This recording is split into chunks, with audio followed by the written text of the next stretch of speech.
আসসালামু আলাইকুম। বাংলাদেশে শেখ মুজিবুর রহমানের বাড়িটা ভেঙে দেওয়া হলো, ৩২ নম্বর বাড়িটা।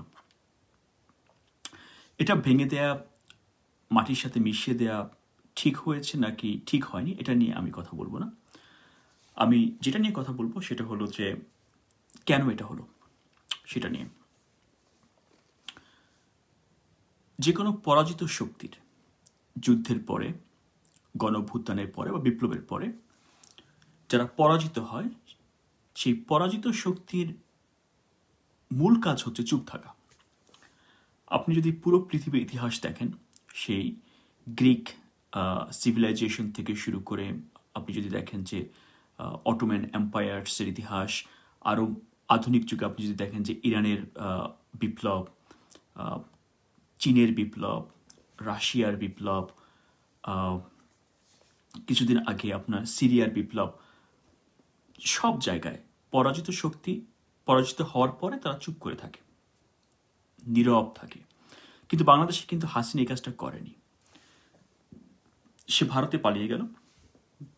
পালিয়ে যাওয়ার পরে প্রথম দিন থেকেই তার কাজ হচ্ছে ইউনূস সরকারকে উৎখাত করা। তার মানে বিপ্লবী সরকারকে, গণঅভ্যুত্থানের সরকারকে উৎখাত করা। এটা কে সহ্য করবে? মানে এটা সহ্য করার মতো না। সে কি করলো, এতদিন আগে তারা হচ্ছে সে কিছু ভিডিও তৈরি করতো, অনেকের সাথে কথা বলতো। আমরা কিন্তু জানতাম না যে এটা কি তার কথা নাকি এআই দিয়ে বানানো কথা, জানতাম না।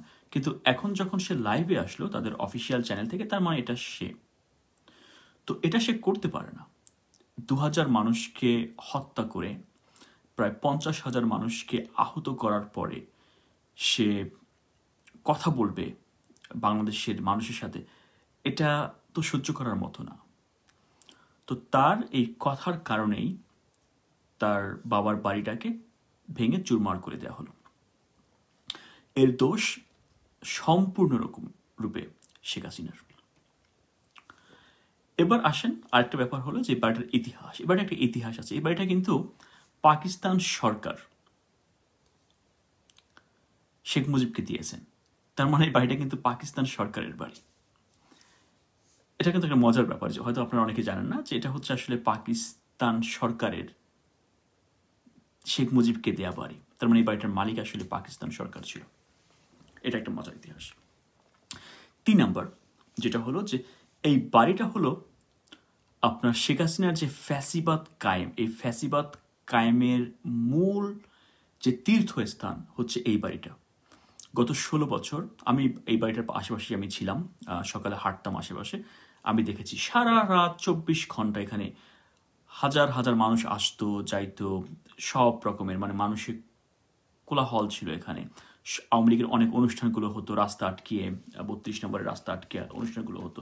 মানে ফ্যাসিবাদ কায়েমের করাই হয়েছে আসলে এই বাড়িটা থেকে। অতএব এই বাড়িটা ছাত্র জনতা ৫ই আগস্ট যা করেছে সম্পূর্ণরূপে ঠিক ছিল। এবং যে চুরমার করে দেওয়া হলো, এটা আগেই বলছি যে আমি এটা ঠিক হয়েছে কি ব্যাঠিক হয়েছে সেটা বলবো না। একজন একাডেমিক হিসেবে আমি চাইতাম যে বাড়িটা ৫ই আগস্টের অবস্থায় থাকুক, যে ওভাবে অবিকল রাখা হোক। কিন্তু আমার কাছে মনে হয় যে আই এম নট আনহ্যাপি, কারণ এটারও প্রয়োজন ছিল।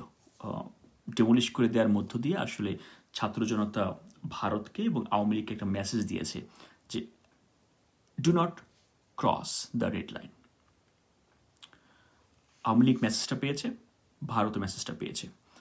আমার কাছে মনে হয় না যে খুব তাড়াতাড়ি শেখ হাসিনাকে আবার কথা বলতে দেখা যাবে, এভাবে এরকম লাইভ কথা বলতে দেখা যাবে। যদি সে লাইভ কথা বলে তাহলে সেকেন্ড টার্গেটটা কিন্তু হবে আরও ভয়াবহ। এবার তো কিছু বাড়ি ভাঙা হয়েছে, আওয়ামী লীগের মুজিবের বাড়ি এবং হচ্ছে আওয়ামী লীগের নেতাদের কিছু বাড়ি। এরপরেরটা হবে ভয়ঙ্কর। এরপরেরটা আমার কাছে যেটা মনে হয় যে টার্গেট হবে টুঙ্গিপাড়া, শেখ মুজিবের যে কবর আছে সেটাকে ফ্ল্যাট এন্ড করে দেওয়া, প্লাস হচ্ছে পুরো তার যে কিছু স্মৃতি যেটা গোপালগঞ্জে রয়ে গেছে টুঙ্গিপাড়াতে, সেখানে টার্গেটটা হবে। অতএব আওয়ামী লীগকে সচেতন হতে হবে। ছাত্র জনতা যেটা করেছে, এটা কারণটা আমাদের জানতে হবে যে তারা এটা কেন করলো, কোন পরিস্থিতিতে তারা এটা করলো।